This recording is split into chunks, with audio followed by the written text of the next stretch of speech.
Ok, alunos. Então agora nós iremos para aquela parte da revisão de 5 minutos. Joga no quadro, acompanha comigo a explicação. Então, na aula que foi externado anteriormente pelo professor Beto, o que foi falado sobre o renascimento cultural na Europa, certo? Então, é isso aí, vamos avançando. Durante a abordagem da aula, o professor mencionou a transição da Idade Média para a Idade Moderna. A Idade Moderna ela vai acontecer em um período muito curto de espaço. Lembram? Esse período logo vai ser tomado pela Idade Contemporânea, que é o movimento que vai marcar, na verdade, a Revolução Francesa, de 1789, correto? Com a queda do poder em si, né? Do rei Luís XVI. Então, houve mudanças que trouxeram novas formas de viver e de pensar naquele mundo. Lembra, aluno, que a forma de viver e a forma de pensar ainda era controlada pela Igreja Católica Apostólica Romana durante toda a Idade Média, o que vai resultar num amplo movimento artístico e científico que nós, na história, nós chamamos de Renascimento. Nós tivemos, então, uma revolução científica, uma revolução cultural, certo? Dentro desse período que vai do século V até o século XVI. O que renasceu foi, na verdade, a cultura urbana. A cultura ligada às cidades, o amplo comércio, a vida intelectual e a apreciação artística, como ocorria nas cidades-estado, lá da Antiguidade Clássica. Perfeito? Essa transição da Idade Média ou medieval para a Idade Moderna vai marcar vários movimentos. Esse movimento vai gerar essas mudanças aonde? Na Europa. Perfeito? Se você for analisar durante a Idade Antiga, nós teremos vários movimentos, vários acontecimentos. Na Idade Média, mais um monte de movimentos. E Idade Moderna, poucos movimentos, porque foi rápida. E a Idade Contemporânea, também tivemos vários outros movimentos. Hoje, alguns pesquisadores, alguns cientistas, historiadores, eles relatam que nós estamos no mundo pós-contemporâneo. De 2001 para cá, já estamos vivendo essa nova era. Fechou?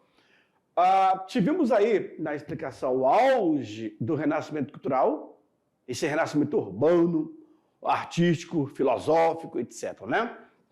O renascimento em seu âmbito cultural, ele ocorreu no meio urbano, acompanhando aí o renascimento comercial europeu. Primeiramente acontece na Europa e depois se espalha para o mundo. Professor, o Brasil teve idade medieval? Não. Por quê? Porque nessa época ainda não existia Brasil, existia América, existia um outro continente.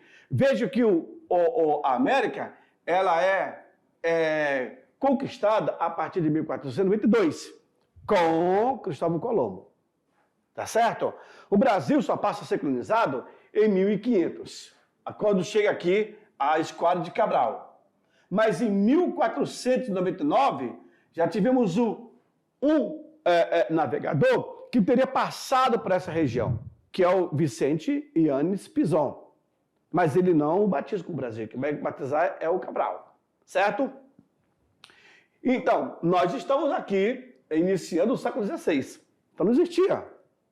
Sim, o local estava lá, mas não tinha nenhum nome, tá bom? Os artistas e pensadores renascentistas expressavam em suas obras a nova visão que o mundo trazia, com uma pegada para o humanismo, claro, não esquecendo de valorizar a antiguidade clássica. Vão pegar como essência alguns princípios da antiguidade clássica e vão continuar colocando em prática na Idade Medieval. E aí eu tenho vários pensadores que irão se destacar naquela época, como Leonardo da Vinci, Nicolau Copérnico, Paracelso, Miguel Servet, Galileu Galilei. São os caras. Hein? No antropocentrismo e a ciência, por exemplo, nas ciências, o Renascimento foi marcado pelo desenvolvimento do espírito crítico, de análise, de observação. Percebe? Vai ser marcado também pelo racionalismo. Os caras eram mais racionalistas. Eles paravam para pensar. Eles questionavam o porquê daquilo. Faziam uma análise. Disposto a experimentar hipóteses e também examinar livres problemas. Não é porque está chovendo. De onde vem a chuva? A igreja dizia, é Deus que está chorando. Por quê? Porque tem muitos pecados na terra. Olha só o pensamento medieval. Hoje não, sabemos quais são as razões de chover. Relampeou, bah! Trovejou, bah! Não, Deus está brigando. Aquela época era assim. Nós temos obras literárias, livros, que revelam essas passagens. Aluno, para tu ter uma ideia, 99% da população daquela época eram analfabetas. 0,01% quem obtinha o conhecimento era a igreja. Por isso que ela usava e abusava do poder. O uso da pesquisa e da investigação como método de produção e de conhecimento científico. Isso vem desde lá de trás. Grandes avanços nas áreas, por exemplo, da astronomia, da medicina, da matemática, da física, da química e da biologia. Começam a ter esses destaques. Desenvolvimento de instrumentos científicos, principalmente aí na área de observação astronômica. Então, o homem por si só, o homem por natureza, ele é curioso. Ele vai buscar informações. Razão disso ou razão daquilo. E é esse espírito de curiosidade que vai despertar a ciência. Se não for, olha, o homem em si, ele é muito inteligente. E ele procura, na medida do possível, criar novas formas. Claro, com pensamento livre, ele chega lá. Fé versus razão. Aí começa. É uma questão que se perpetua da Idade Média até o tempo atual. As explicações religiosas, muitas delas sem fundamento científico, elas foram sendo substituídas pela explicação baseada na ciência. Percebe?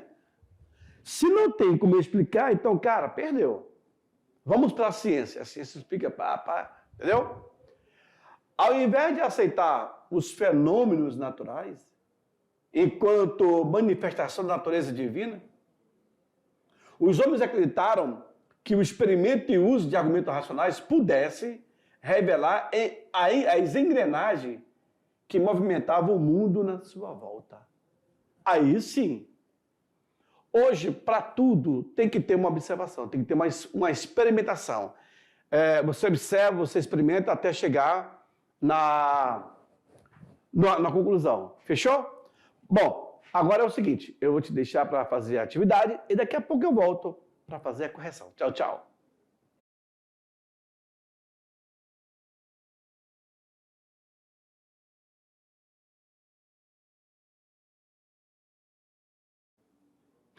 Ok, alunos, estamos de volta.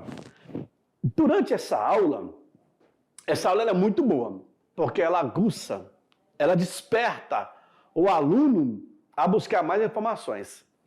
Na Idade Média, cara, se você pegar alguns livros da Idade Média, se vocês forem ler algumas obras, vocês vão ficar encantados.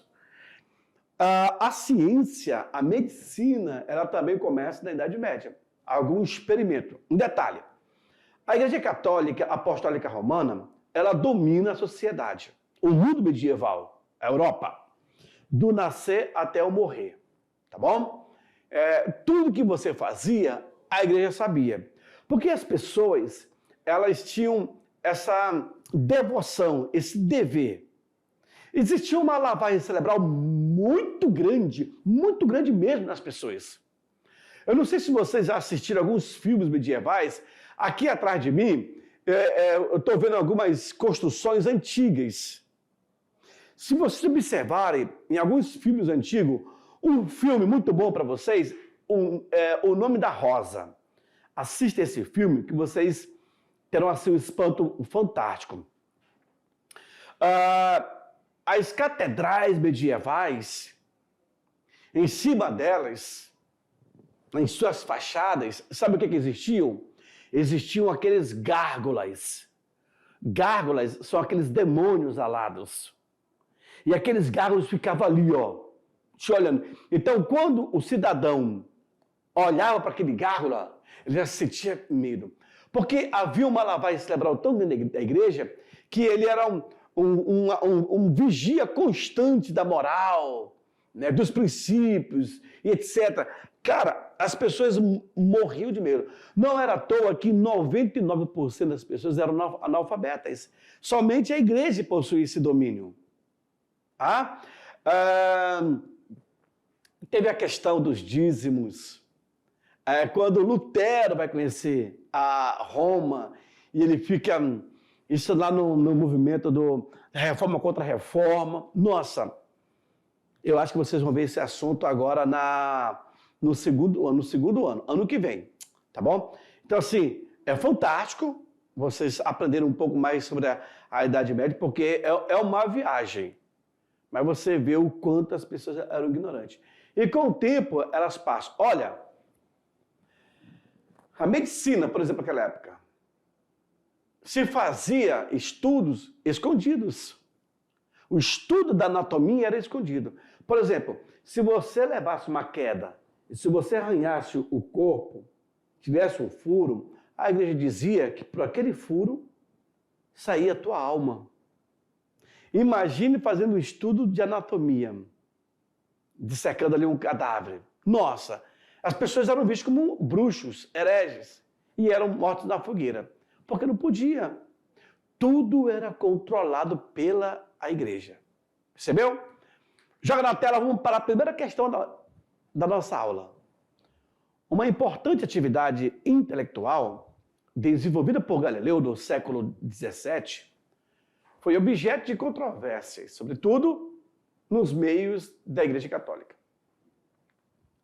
A ideia de que o conhecimento se reduzia à constatação da existência. Penso, logo dito. Cogito ergo sum, em latim. Letra B.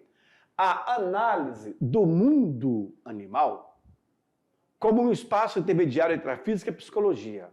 C. A utilização de experimentos na investigação da verdade científica. Letra D. A ideia de que a origem do conhecimento estava na dúvida metódica. E a letra E. Ao princípio de que a matéria atrai a matéria, na razão inversa de suas massas. Então, aluno, se você marcou a letra C, está correto. Uma importante atividade intelectual desenvolvida por Galileu foi a utilização de experimento na investigação da verdade científica. E hoje é assim. Você procura experimentar primeiro para saber se vai dar certo.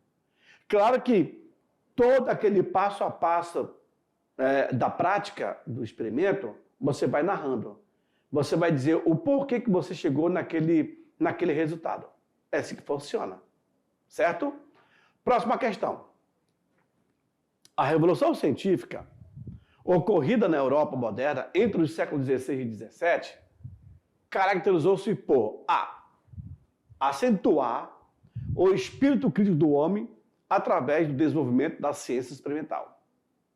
Letra B. Reforçar as concepções antinaturalistas surgidas nos primórdios do Renascimento. Letra C.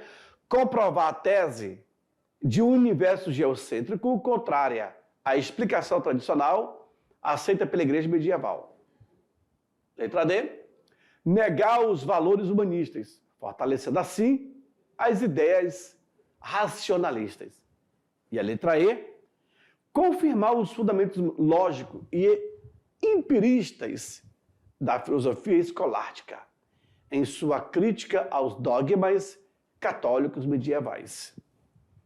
Lembra que isso aí é uma questão de concurso, tá? Uma questão de Enem. Ainda mais se tratando de idade medieval, né? Se você marcou letra A, você está correto. A revolução científica ocorrida na Europa moderna entre os séculos XVI e XVII, ela se caracterizou por acentuar o espírito crítico do homem através do desenvolvimento da ciência experimental. Por isso que hoje a ciência é muito importante. Ela quebra esse paradigma da Idade Média aos tempos atuais. Não adianta você falar por falar, você tem que provar, você tem que convencer, você tem que mostrar como que você chegou naquele resultado. Mas para isso tem que ter o passo a passo, o caminho lógico que você seguiu para chegar até aquele fim. Número 3, ela diz o seguinte: os cientistas da época do Renascimento organizavam suas pesquisas através de observações e experimentos, capazes de suscitarem novas questões científicas e elaborar outras formas de conhecimento. Historicamente, essa nova atitude com relação ao mundo estabelecia um grande marco na produção do saber. Afinal, através da razão, os homens desse tempo afirmava o dogmatismo cristão e defendiam o geocentrismo. B, rompiam com o monopólio do pensamento copernicano, que defendia o heliocentrismo. Letra C, comprovavam que a vida era originária dos primatas e que a fé sobrepunha a razão. Letra D, conseguiram aproximar a igreja e seus dogmas da razão. Letra E, rompiam com o monopólio do conhecimento exercido pela igreja ao longo da Idade Média. Se você marcou a letra E, está certo. Rompiam com o monopólio do conhecimento exercido pela igreja ao longo da Idade Média. Fechou? Questão de Enem, olha aí. Leonardo da Vinci é um representante do homem moderno renascentista. Foi um cientista e um artista. Sobre a arte renascentista, é correto afirmar: a utilização da técnica de aquarela na pintura foi dominante em toda a Itália e proporcionou uma melhor compreensão do mundo. B. 2. Foi valorizada pela burguesia, entretanto não adquiriu prestígio social. 3. Foram experimentos de novos materiais, como a tinta a óleo e a pintura sobre telas, em substituição à pintura mural e a utilização de novas técnicas como a perspectiva. Foram experimentos novos materiais, como a tinta a óleo e a pintura sobre telas, em substituição à pintura material e a utilização de novas técnicas, como a perspectiva. 4. Teve suas principais manifestações no norte da Itália com Giotto. E 5. Abordou temas como a dignidade, a individualidade e a racionalidade do homem. Bom, concomitantemente, na sequência, qual está certo? A letra A, 1, 2 e 4. Letra B, 2, 3, 5. Letra C, 1, 4, 5. Letra D, 3, 4, 5. Ou a letra E, 2, 3, 4. E aí você analisa direitinho. 1, 2, 3, 4, 5. Se você marcou a letra A, D está correto. A 3, a 4 e a 5. Fechou? Bom, é isso aí. Acabou. Pois é, rapaz, acabou. Mas daqui a pouco eu volto com uma nova aula. Até já. Tchau, tchau.